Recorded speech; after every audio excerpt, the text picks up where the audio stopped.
तो आज की वीडियो में हम पढ़ेंगे जी का इंग्लिश फ्लुएंसी के 2 का पीवाईक्यूज यानी कि मोस्ट इंपॉर्टेंट क्वेश्चंस पढ़ेंगे ना। ये पीवाईक्यूज यानी कि प्रीवियस ईयर क्वेश्चंस है, ठीक है। तो अगर तुम्हें नोट्स चाहिए होगा तो तुम डिस्क्रिप्शन बॉक्स से, ठीक है, देख सकते हो। तो चलो पहले क्वेश्चंस देख लेते हैं। सो पहला क्वेश्चन है तुम्हारा, what do you mean by first information report यानी कि एफआईआर। यानी कि जो जैसे मान लो कि कोई कि जैसे प्रॉब्लम हो गई तो तुम मान लो तुम है ना, तुम्हारे घर में मान लो कोई तुम्हारा मतलब कैसे जान पहचान का, जैसे मान लो कोई खो गया है ना, तो तुम क्या करोगे,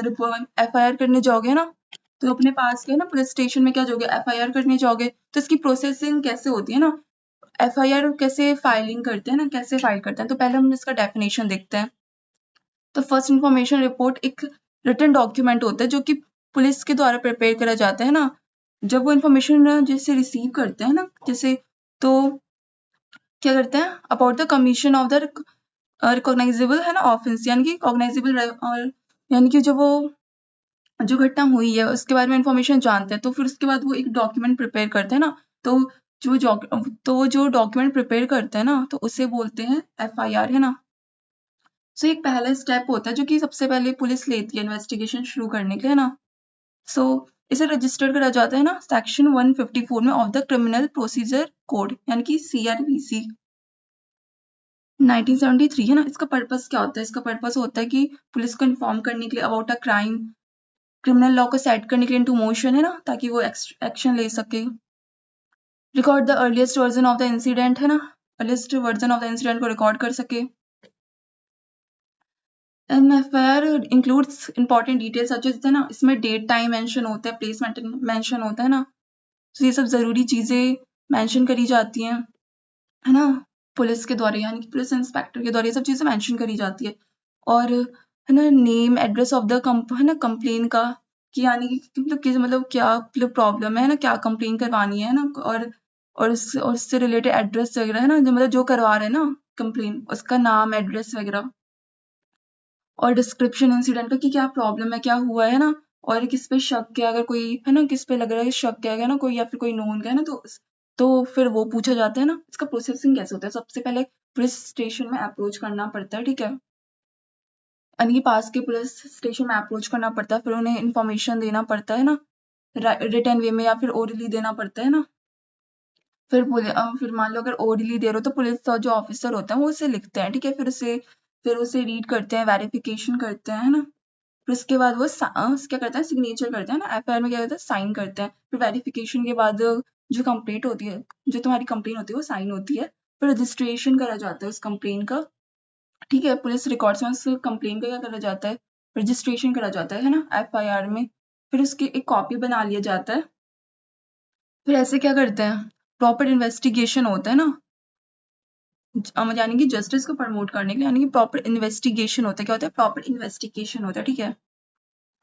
सो सेकंड क्वेश्चन देख लेते हैं। Draft the letter to your district municipality office informing them about the illegal cutting of trees in your locality, यानी कि मान लो अब तुम्हें लेटर लिखना है, ठीक है, किसे लिखना है, डिस्ट्रिक्ट म्यूनिसिपैलिटी ऑफिस ना, ऑफिस मैनेजर को मान लो तुम लिख रहे हो। तो तुम्हें ना मतलब डिफॉल्टेशन हो रहा है ना, कटिंग हो रही है ट्रीज की, तो वो जो इलीगल होता है ना, ये इलीगल हो रहा है, तो तुम्हारे पास के एरिया में हो रहा है ना, लोकेलिटी में हो रहा है, तो तुम कैसे लिखोगे। तो पहले तुम लिखोगे कि टू द, मतलब ये सब तुम सेम लिखना है ना, ये सब चीजें तुम्हें सेम लिखनी होती है ना। तो किससे लिखोगे तुम, म्यूनिसिपल कमिश्नर को लिखोगे, डिस्ट्रिक्ट म्यूनिसिपलिटी ऑफिस, है ना, क्वेश्चंस में गिवन है ये। तो अब है ना अपनी सिटी का नाम लिखोगे, ऐसे पेपर में अगर आएगा तो तुम रैंडमली ले लेना, कुछ भी लिख देना, ठीक है, जैसे दिल्ली लिख सकते हो, फिर कुछ भी लिख देना। और सब्जेक्ट में क्या लिखोगे, किस लिए कंप्लेन कर रहे हो तुम, कटिंग ऑफ ट्रीज के लिए, इलीगल कटिंग ऑफ ट्रीज के लिए, है ना, तुम्हारे लोकेलिटी में। लिखोगे रिस्पेक्टेड, है ना, सर या madam, I would like to draw your kind attention to the serious issue of the illegal cutting of the trees in our locality, है ना, अपने लोकेलिटी का नेम मेंशन करोगे। फिर तुम लिखोगे है ना कि कट किए जा रहे हैं बिना परमिशन के, कट, इससे क्या प्रॉब्लम्स आ सकते हैं, क्या इफेक्ट आ सकता है। तो ये सब लिख सकते हो कि और इसके क्या कारण, मतलब हेल्थ को कैसे अफेक्ट कर सकता है, हमारी हेल्थ को, और ये हमारे लिए क्यों जरूरी है ना, क्यों जरूरी है ट्रीज वगैरह हमारे लिए क्यों जरूरी है, इकोलॉजिकल बैलेंस मेंटेन करने के लिए, कंट्रोलिंग पॉल्यूशन, है ना, प्रोवाइडिंग ऑक्सीजन। फिर तुम फिर तुम ये सब बताओगे कि तुम मतलब रिपीटेड ऑब्जेक्शंस वगैरह देने के बावजूद भी क्या हो रहा है, यानी कि लगातार कटिंग हो रही है ना, जिसकी वजह से सस्टेनेबल डेवलपमेंट में भी थ्रेट हो रहा है ना, और इन्वायरमेंटल लॉस को क्या करा जा रहा है, वॉयलेंट करा जा रहा है। क्यों, क्योंकि वो अब काटा जा रहा है पेड़ पौधे को, तो नेचर को बर्बाद करा जा रहा है ना, तो इससे क्या हो रहा है, वायलेशन हो रही है ऑफ द एनवायरमेंटल लॉस की, जो वायलेशन हो रही है। फिर तुम रिक्वेस्ट करोगे उनसे कि लीगल से लीगल एक्शन लिया जाए उन पे, है ना, कार्रवाई करी जाए ना। फिर तुम लिखोगे कि आई होप द मतलब concern authority will take will take action in the interest of the public welfare, यानी कि पब्लिक वेलफेयर के लिए मैं आशा करता हूँ, या फिर मैं आशा करती हूँ कि जो कंसर्न अथॉरिटीज है वो, है ना, स्टेप लेंगे, है ना, एक्शन लेंगे।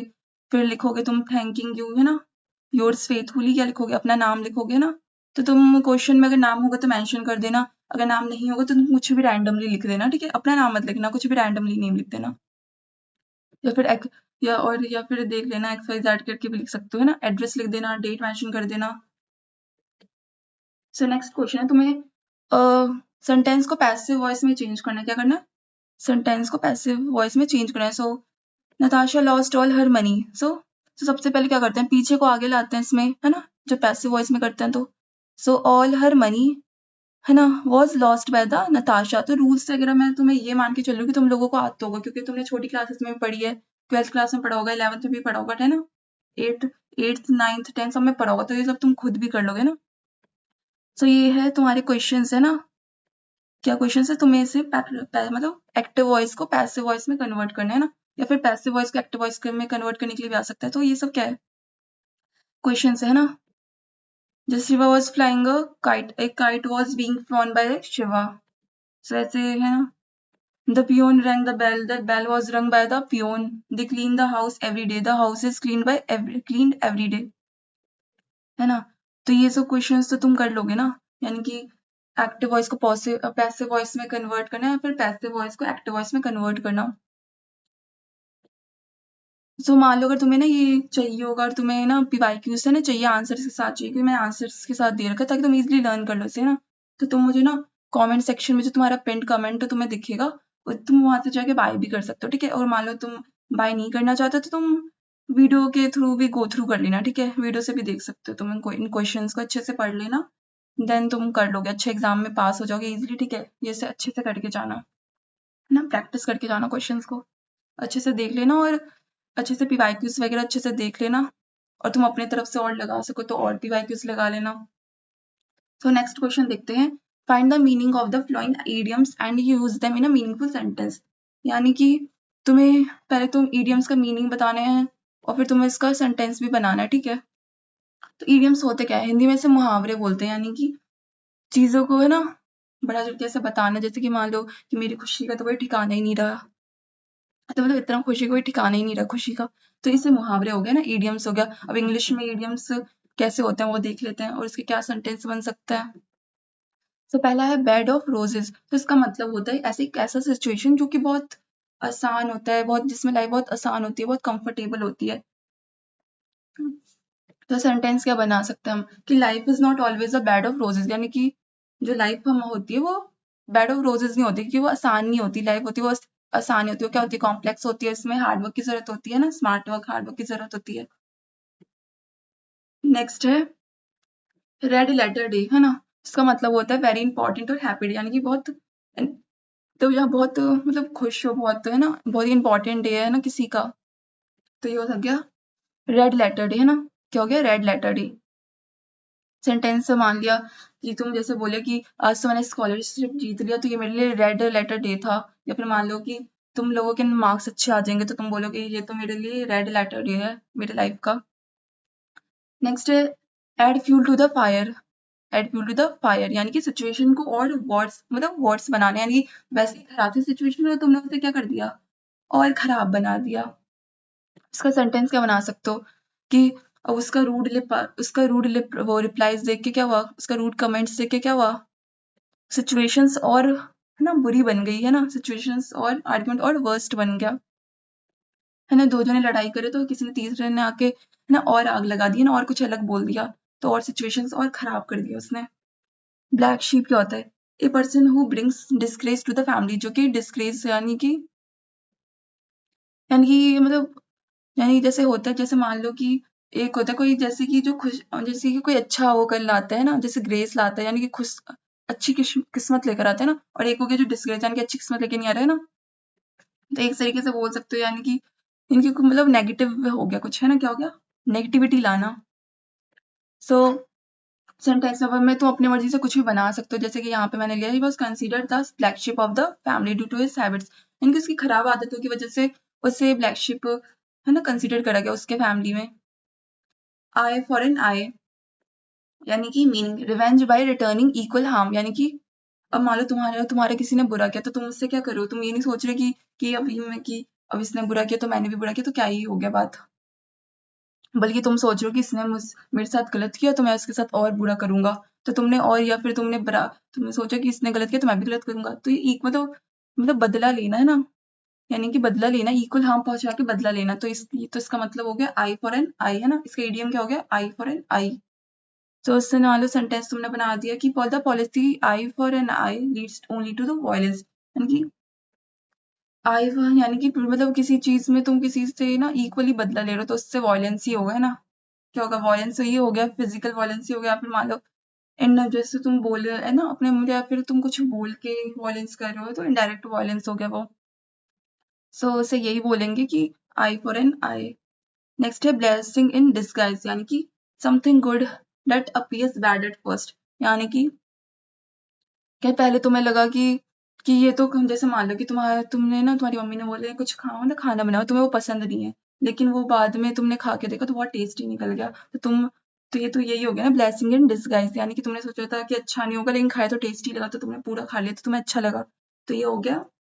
ब्लेसिंग इन डिस्गाइज, है ना, सेंटेंस बना दिया कि losing that job turn out to be a blessing in disguise, यानी कि अब मान लो कोई जॉब कर रहा था तो उसे जॉब से निकाल दिया, लेकिन उसी के बाद उसे तुरंत जॉब मिल गया तो उसके लिए वो ब्लेसिंग हो गया। सो नेक्स्ट क्वेश्चन है तुम्हारा, write a letter to your principal requesting him या her to introduce extra curricular activities in your college, यानी कि अब तुम्हें प्रिंसिपल को क्या लिखना है, यानी कि तुम्हें प्रिंसिपल को लेटर लिखना है कि तुम्हारे कॉलेज में एक्स्ट्रा एक्टिविटीज लाया जाए, है ना, एक्स्ट्रा सर्कुलर नहीं क्या लाया जाए, एक्स्ट्रा एक्टिविटीज लाया जाए। तो पहले तुम लिखोगे टू द प्रिंसिपल, अपने कॉलेज का नाम लिखोगे, है ना, सिटी लिखोगे, है ना, जैसे कि मान लो दिल्ली लिख दिया, सब्जेक्ट लिखोगे कि ना रिक्वेस्ट करो कि तुम्हारा एक्स्ट्रा से ना एक्टिविटीज लाया जाए ना, क्या लाया जाए, एक्स्ट्रा करिकुलर एक्टिविटीज लाया जाए कॉलेज में, ठीक है, रिस्पेक्टेड मैडम सर ना, जिस अगर सर है तुम्हारे प्रिंसिपल तो सर लिख दिया, या फिर मैडम है तो मैम लिख दिया, या फिर मैडम लिख दिया, फिर ऐसे स्टार्ट कर सकते हो, जो स्टार्टिंग और एंडिंग होती है ना, और जो है ना, और जो स्टार्ट है ना, जो स्टार्टिंग होती है और है ना, और जो एंडिंग होती है वो तुम सेम लिखते हो, बाकी बीच में तुम अपनी मर्जी से कुछ भी ऐसे लिख सकते हो, क्योंकि जब तुम बचपन से लिखते आ रहे हो, है ना, बचपन से लिखते आ रहे हो लेटर वगैरह एप्लीकेशन वगैरह, तो ये सब तुम्हें लिखना आता ही है। सो तुम बस ना स्टार्टिंग और एंडिंग का देख लिया करो, बाकी बीच में तो तुम खुद भी लिख लोगे। सो तुम ऐसे लिख सकते हो कि I hope this letter finds you in a good health, I am writing to respectfully request the introduction of the extra curricular activities in our college, यानी कि मतलब एक्स्ट्रा करिकुलर एक्टिविटीज लाने के लिए ना, एक्स्ट्रा करिकुलर एक्टिविटीज लाना college में, तो तुम इसके लिए ये लिख रहे हो एप्लीकेशन, ना क्या लिख रहे हो, ये लेटर लिख रहे हो, तुम लिख रहे हो कि बहुत जरूरी है ये, और ये बहुत ओवरऑल डेवलपमेंट में स्टूडेंट्स के लिए ये अच्छा रोल प्ले करता है, जैसे कि डिबेट्स हो गया, स्पोर्ट्स हो गया, कल्चर प्रोग्राम्स हो गया, ड्रामा हो गया ना, जिसके मान लो कॉलेज में तुम्हारे फेस्ट नहीं हो रहा तो तुम उसके लिए बोलोगे कि वो तो जरूरी है ना मतलब स्टूडेंट्स के लिए डेवलपमेंट के लिए ना, डिबेट्स वगैरह होना चाहिए, स्टूडेंट्स का ही फायदा इससे है ना, स्पोर्ट्स वगैरह होना चाहिए, कल्चरल प्रोग्राम्स होना चाहिए, ड्रामा होना चाहिए, तो इससे सीखता ही है ना स्टूडेंट्स, तो ये सब चीजें तो होना चाहिए ना, और जो फेस्ट वगैरह भी होता है कॉलेजेस में वगैरह होता है वो सब चीजें होनी चाहिए, और वर्कशॉप्स हो गया ना जो हेल्प करते हैं कॉन्फिडेंस बिल्ड करने के लिए, लीडरशिप क्वालिटीज हो, है ना, टीम वर्क, कम्युनिकेशन स्किल्स, तो ये सब होना चाहिए। सो मैंने स्टूडेंट्स हैं हमारे कॉलेज टैलेंटेड है लेकिन उसमें अपॉर्चुनिटीज नहीं मिलती है, तो इसकी वजह से, है ना, इसकी वजह से क्या हो रहा है, वो सिर्फ अपने एकेडमिक्स तक ही रह जाते हैं ना, तो ये लाया जाएगा तो इससे क्या होगा, एक पॉजिटिव लर्निंग एनवायरनमेंट क्रिएट होगा जिससे स्टूडेंट्स का एंगेजमेंट है ना इम्प्रूव होगा। फिर लास्ट में लिख सकते हो मैं आपको रिक्वेस्ट करता हूँ, या आपको मैं रिक्वेस्ट करती हूँ कि आप ना स्टूडेंट्स के इंटरेस्ट में, है ना, स्टूडेंट्स के होलिस्टिक डेवलपमेंट के लिए, ग्रोथ के लिए आप एक्स्ट्रा करिकुलर एक्टिविटीज को लेकर आओ, है ना, तो आई विल बी ग्रेटफुल, है ना, I shall be grateful to you for your support, है ना, फॉर योर सपोर्ट, फिर थैंक्स, है ना, थैंक्स बोलोगे, फिर थैंकिंग यू, है ना, योर्स ओबिडेंटली, है ना, योर्स फेथफुली, नेम, अपना कोर्स ईयर है ना, रोल नंबर, डेट, ये सारी चीजें मेंशन करोगे। अब नेक्स्ट क्वेश्चन है, write a CV and a covering letter to apply for the position of the business analyst in a multinational company. अब मान लो तुम मल्टीनेशनल कंपनी में ना, तुम्हें बिजनेस एनालिस्ट का है ना जॉब चाहिए, तुम उसके लिए अप्लाई करो, तो तुम सीवी है ना, सीवी कैसे क्रिएट करोगे ना, सीवी यानी कि रिज्यूमे कैसे बनाओगे, कवरिंग लेटर के साथ कैसे बनाओगे। तो कवरिंग लेटर देखो कैसे बनाओगे, तो पहले लिखोगे टू द जो मैनेजर हायर कर रहा है ना, उससे लिखोगे, उन्हें लिखोगे ना, तो हायरिंग मैनेजर को तुम है ना एप्लीकेशन लिखोगे, कंपनी का नेम लिखोगे, सिटी लिखोगे अपना, फिर जिस पोस्ट के लिए तुम अप्लाई करना चाहते हो उसका सब्जेक्ट लिखोगे, रिस्पेक्टेड सर मैडम, कि मैं कि I am writing to apply for the position of the business analyst in your esteemed organisation, यानी कि आपके ऑर्गेनाइजेशन में मैं इस पोजीशन के लिए अप्लाई कर रहा हूँ या अप्लाई कर रही हूँ। सो मैंने अपनी डिग्रीज कंप्लीट कर ली है, है ना, पोस्ट ग्रेजुएट है ना, या फिर तुमने या फिर अंडर ग्रेजुएट वगैरह डिग्री कंप्लीट कर ली है ना, तो और मेरे पास अच्छी कम्युनिकेशन स्किल्स है, मेरे पास प्रॉब्लम सॉल्विंग स्किल्स है ना, तो इससे क्या कर सकते हो तुम, ये सब लिख सकते हो कि मेरे पास प्रैक्टिकल नॉलेज भी है डेटा एनालिस्ट में है ना, मैं डेटा एनालिस्ट हूँ है ना, या फिर तुमने पहले भी कुछ काम वगैरह कर रखा है ना, या फिर कहीं ऑर्गेनाइजेशन में, तो वो सब मेंशन कर सकते हो। बिजनेस रिसर्च रिपोर्टिंग, मैं कॉन्फिडेंट हूँ, मेरा अकेडमिक बैकग्राउंड बहुत अच्छा रहा है और मैं आपकी कंपनी में काम करना चाहता हूँ है ना, कॉन्ट्रीब्यूशन देना चाहता हूँ। सो मैं अपना सीवी यानी कि करिकुलम है ना बेटा, अटैच कर रहा हूँ है ना, आपकी काइंड सब कंसिडरेशन के लिए है ना, आपकी काइंड कंसिडरेशन के लिए। सो मैं बहुत ग्रेटफुल हूँ अगर मुझे अपॉर्चुनिटी मिलेगी इंटरव्यू है ना, इंटरव्यू देने के लिए। सो थैंकिंग यू योर सिंसियरली है ना, अपना नाम लिखोगे, कॉन्टेक्ट नंबर लिखोगे, अपनी आईडी लिखोगे है ना, और मान लो तुम्हारी लिंक्डइन आईडी है तो वो सब भी मेंशन कर सकते हो ना। तो ये बस इतना जरूरी नहीं, यहाँ पे तुम ऐसे लिख रहे हो ना, एग्जाम लिख रहे हो, तुम बस नाम, कॉन्टेक्ट नंबर, ईमेल आईडी है ना मेंशन कर देना। और क्वेश्चन में गिवन होगा तो क्वेश्चन से लिख देना, अगर और वरना गिवन नहीं होगा तो रैंडमली लिख देना कुछ भी है ना। फिर सीवी या फिर रिज्यूम में बोल सकते हो, उसमें अपना नाम लिखोगे, एड्रेस लिखोगे, अपना कॉन्टेक्ट नंबर हो गया, फोन नंबर है ना, अपना ईमेल आईडी हो गया। जैसे कि मान लो तुम्हारा नाम है, जैसे कि किसका ना है ना, एग्जाम्पल में ले लेते हैं, जैसे मान तुम्हारा नाम राम है ना, तो राम है और तुम जैसे रहते हो है ना, तुम कहीं मयूर विहार में रहते हो मान लो है ना, तो अपना अपना एड्रेस पूरा लिखोगे, कॉन्टेक्ट नंबर लिखोगे है ना, जैसे कॉन्टेक्ट नंबर में रैंडमली लिख देना 99xxx01, कुछ भी रैंडमली लिख देना। ईमेल आईडी में जैसे मान लो तुमने लिख दिया राम कपूर @ है ना gmail.com, तो ऐसे लिख सकते हो। फिर अपना करियर ऑब्जेक्टिव लिखोगे कि तुम है ना बिजनेस एनालिस्ट से काम करना चाहते हो, पोजीशन पे काम करना चाहते हो मल्टीनेशनल कंपनी में, और तुम्हारे पास अच्छी खासी कम्युनिकेशन स्किल्स है। अपना एजुकेशनल क्वालिफिकेशंस लिख देना, कहाँ से तुमने पीजी है, ग्रेजुएशन कहाँ से करा है ना, अगर कोई दूसरे यूनिवर्सिटी से करा है तो वो लिख सकते हो, फिर डीयू से करा है ना, वो लिख सकते हो। 12th क्लास कहाँ से करी है, कौन सा बोर्ड से करा है ना, सीबीएसई बोर्ड से करा है तो वो सब लिख सकते हो। 10th क्लास कहाँ से करा है ना, कौन सा बोर्ड था, या सीबीएसई या फिर स्टेट बोर्ड सा, कुछ भी बोर्ड से ना, और फिर पीजी यानी कि पोस्ट ग्रेजुएट मास्टर डिग्री कहाँ से करी है, या डीयू से करी है तो वो मेंशन कर दो, या फिर कोई किसी और कॉलेज से करा है ना, तो वो सब मेंशन कर सकते हो क्वालिफिकेशंस में। और तुमने इंटर्नशिप्स करी है, या फिर तुम्हें मान लो पहले एक्सपीरियंस रहा है तो तुम वो सब भी मेंशन कर सकते हो कि मैंने इंटर्नशिप कर रखी है, इतने से इतने साल तक कर रखी है, इस ऑर्गेनाइजेशन में कर रखी है, और अपने अपने क्या कर सकते हो, अचीवमेंट्स को भी मेंशन कर सकते हो कि मेरे इतने मतलब मैंने बहुत अच्छे अच्छे स्कोर से ला रखे हैं, मेरे ये सर्टिफिकेशन से वगैरह है ना, और मैंने सेमिनार्स वगैरह में पार्टिसिपेट कर रखा है, मैंने वर्कशॉप्स में भी पार्टिसिपेट करा है, मेरा स्किल्स कम्युनिकेट, मेरे पास अच्छी खासी कम्युनिकेशन स्किल्स है, प्रॉब्लम सॉल्विंग स्किल्स है, मैं गुड लिसनर हूँ है ना, डेटा एनालिसिस आता है मुझे, टीम वर्क आता है, टाइपिंग स्किल्स वगैरह है ना, मेरे ये हॉबीज है, इंटरेस्ट है ना। और बिजनेस आर्टिकल्स मैं रीड कर सकता हूँ या फिर रीड कर सकती हूँ, ये मेरा ये इंटरेस्ट है ना,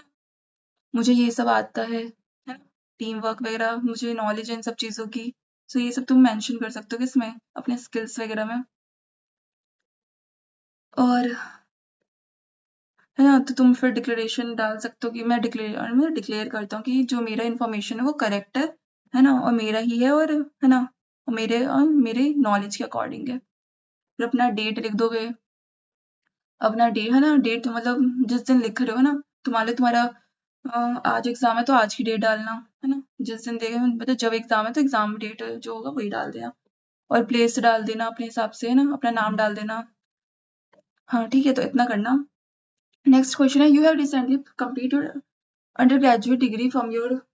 DU है ना, university of Delhi, create your professional profile on LinkedIn. अब तुम लिंक्डइन में अपना प्रोफेशनल प्रोफाइल कैसे क्रिएट करोगे, तो इस पे तो तुम क्या करोगे, पहले अपना नाम डालोगे ना, प्रोफेशनल हेडलाइन डालोगे, यानी कि तुम यूनिवर्सिटी ऑफ दिल्ली से ग्रेजुएट हो है ना, प्रोफेशनल है ना, तुम तो strong communication and analytical skills है तुम्हारे पास, ये सब तुम है ना वो बनाओगे, ठीक है। ये सब तुम क्रिएट करोगे ना अपने नाम के साथ, ये सब अपना लिंक्डइन आईडीज वगैरह क्रिएट करोगे। फिर तुम अपने बारे में ये सब लिखो ना, अपने बारे में लिखोगे कि मैं ग्रेजुएट है, DU से ग्रेजुएट हूँ, मेरा स्ट्रॉन्ग एकेडमिक बैकग्राउंड रहा है, मैं प्रोफेशनल ग्रोथ में इंटरेस्टेड हूँ है ना, इफेक्ट मेरे पास इफेक्टिव कम्युनिकेशन स्किल्स है, प्रॉब्लम सॉल्विंग एबिलिटीज है, स्किल्स है ना, एंड मैं विलिंग बहुत लर्न है ना, मैं चीज़ों को सीखना चाहता हूँ या फिर चाहती हूँ, एंड मैं अपॉर्चुनिटीज की तरफ देख रही हूँ ना, जहाँ पे मैं अपने नॉलेज को के लिए अप्लाई कर सकूँ एंड ऑर्गेनाइजेशन को एक कॉन्ट्रीब्यूशन प्रोवाइड कर सकूँ ना, मतलब ऑर्गेनाइजेशन के सक्सेस के लिए मैं कॉन्ट्रीब्यूशन प्रोवाइड कर सकूँ। तो ये सब तुम लर्न भी कर सकते हो, सेम चीजें लर्न कर लो और यही लिख देना, ठीक है, एग्जाम में बाई चांस ये क्वेश्चन आया तो, या फिर ऐसे रिलेटेड क्वेश्चन आया तो एजुकेशन में लिख सकते हैं, या फिर एजुकेशन लिख देना कौन से ईयर में कंप्लीट किया है ना, स्किल्स लिख दिया, टाइम मैनेजमेंट, एनालिटिकल है ना, टीम वर्क, कम्युनिकेशन स्किल्स, अपने सर्टिफिकेशंस, कॉलेज सेमिनार्स में पार्टिसिपेट करता है, workshops, projects, presentations, career interest है ना, तो ऐसे लिख सकते हो। नेक्स्ट क्वेश्चन है, write a review of a book which you have recently read, mention the name and author of the book. अब मान लो तुमने कोई बुक पढ़ी, हाँ, तो तुम उसमें तो उस बुक के बारे में तुम्हें ऑथर के बारे में लिखना है, और बुक का नेम मेंशन करना है, उसका रिव्यू करना है कि तुम्हें वो बुक कैसा लगा। तो तुमने जैसे कि लिख दिया कि मैंने ये द अल्केमिस्ट मैंने है ना बुक रीड करी है ना, सो ये लिखा है ना पॉलो पॉलो कोएल्हो ने लिखा, ठीक है। ये मोटिवेशन फिलोसफिकल नोवेल है जो कि फोकस करता है सेल्फ डिस्कवरी पे ना, कि खुद की सेल्फ डिस्कवरी की क्या जर्नी होती है ना, कैसे पे फोकस करता है। फिर स्टोरी किसके अराउंड रिवॉल्व हो रहा है ना, तो ये सब मेंशन कर सकते हो कि स्टोरी किसके अराउंड क्या रिवॉल्व हो रहा है। तुम एक्सप्लेन कर सकते हो कि तुम्हें बुक कैसे लगा है ना, बुक की लैंग्वेज क्या आती है, बुक में क्या है कि मतलब क्या क्या चीजें तुमने देखी, तुम्हें क्या क्या अच्छा लगा इसमें, तो ये सब चीजें तुम लिख सकते हो इसमें है ना, थीम क्या था है ना, इस बुक का क्या थीम था, क्या लैंग्वेज रही थी है ना, और कैसे ये तुम्हें अच्छा लगा है ना, इसके कैरेक्टर्स के बारे में लिख सकते हो ना, इवेंट्स के बारे में लिख सकते हो, तो ओवरऑल तुम्हें कैसा लगा, और तुम्हें है ना तुम्हें इससे पढ़ के क्या मतलब मतलब क्या सीखते हो तुम इससे पढ़ के, तुमने क्या सीखा, तो ये सब चीजें लिख सकते हो। तुम्हें मतलब इसने मतलब तुमने क्यों इसे पढ़ा, क्या इनकरेज करता है तुम्हें ना, तो मतलब सो ये तुम ये एक्सप्लेनेशन वगैरह खुद दे सकते हो, ठीक है। और अगर तुम्हें ये सब है ना, ये मान लो ये सारे नोट्स चाहिए ना, ये सारा तुम्हें PDF चाहिए ना, PYQs का PDF चाहिए ना, ये क्वेश्चंस का आंसर्स का इंपॉर्टेंट क्वेश्चंस का, तो तुम पहले क्या करोगे, सबसे पहले जाओ कमेंट सेक्शन में जाओगे, वहां पे पिन कमेंट में देखोगे, तो वहां पे लिंक होगी, हाँ, तो तुम चाहो तो बाय कर सकते हो इसे, और तुम बाय करना नहीं चाहते तो तुम क्या कर सकते हो, वीडियो को 4-5 बार पूरी तरह देखोगे, लर्न करोगे है ना, पॉज कर करके से अच्छे तरीके से क्या करोगे, लर्न करोगे, चीज़ों को लर्न है अच्छे से याद करोगे, एंड क्वेश्चन समझोगे कि कैसे टाइप के क्वेश्चंस आते हैं, किसमें, इंग्लिश इन्फ्लुएंसी में क्या आते हैं, इंग्लिश फ्लुएंसी में क्या होता है, कैसे क्वेश्चंस आते हैं, तो तुम सारे इंपॉर्टेंट क्वेश्चन PYQs को गो थ्रू करोगे है ना, और एप्लीकेशन है ना, जो लेटर होता है वो कैसे लिखते हैं ना, या फिर लिंक्डइन अकाउंट वगैरह क्रिएट करने का है ना, तो स्टार्टिंग और एंडिंग तुम देख लेना, बाकी बीच में तो तुम खुद भी लिख लोगे ना, सो स्टार्टिंग देख लेना कि कैसे लिखते हैं ना, और बाकी ये सब तुमने पहले भी पढ़ रखा है तो तुम लिख ही लोगे ना, 12th क्लास में भी पढ़ा है तुमने, 8th में भी पढ़ा है, 9th वगैरह 10th है ना, 8th 9th 10th 11th 12th सब में तो पढ़ा है तुमने। बाकी एक्टिव वॉइस वैसे वॉइस कैसे कन्वर्ट करते हैं, तो इसमें बेसिकली इंग्लिश की चीजें तो है ना, ये सब तुम लिख लोगे ना, और बाकी ईडीएम वगैरह भी ज्यादा मुश्किल नहीं आता, आसान ही आता है, उसमें सेंटेंस वगैरह बना देना तुम अपने आप ही, और बाकी जिससे कि FIR कैसे है ना, फाइल कैसे करते हैं, और होता क्या है, तो ये सब डिफाइन है ना, डेफिनेशन वगैरह आ सकता है। तो अगर वीडियो अच्छी लगी तुम लाइक करना, शेयर करना, और और प्यारे प्यारे अपने कमेंट्स करना, एंड चैनल को तुम सब्सक्राइब जरूर कर देना, ठीक है, क्योंकि तुम ऐसी वीडियो आती रहेंगी ना, ऐसे ही वीडियो आती रहेंगी तुम्हारा। अगर और तुम्हारा कोई और भी पेपर है तो तुम लोग ना कमेंट सेक्शन में वो भी सजेशंस में डाल सकते हो कि तुम्हें किस टॉपिक पे वीडियो चाहिए। तो या फिर तुम्हारा कोई मान लो नेक्स्ट डे पेपर है या फिर नेक्स्ट पेपर क्या है तो तुम वो डाल सकते हो, अपना पेपर का सब्जेक्ट डाल सकते हो, अपना सेमेस्टर वगैरह मेंशन कर सकते हो, है ना। कमेंट सेक्शन में अपना सेमेस्टर मेंशन कर सकते हो। और तुम्हारा ना क्या मतलब क्या टॉपिक है, तुम्हें क्या डाउट्स वगैरह है तो वो सब मेंशन कर सकते हो। और इस वीडियो से भी कोई डाउट रहेगा तो वो सब भी तुम बता देना। और तुम्हें जो चीजें चाहिए होंगी तो वो तुम्हें सब मिलेंगी, तुम बस बता देना कि तुम्हें क्या क्या डाउट है ना। तुम्हें मतलब कौन से टॉपिक्स पे नेक्स्ट वीडियोस चाहिए ना तो वो सब मिल जाएगी तुम्हें। सो तुम बस अब यही बोलें कि चैनल को सब्सक्राइब जरूर जरूर जरूर कर देना। सो आज के लिए इतना ही, थैंक यू।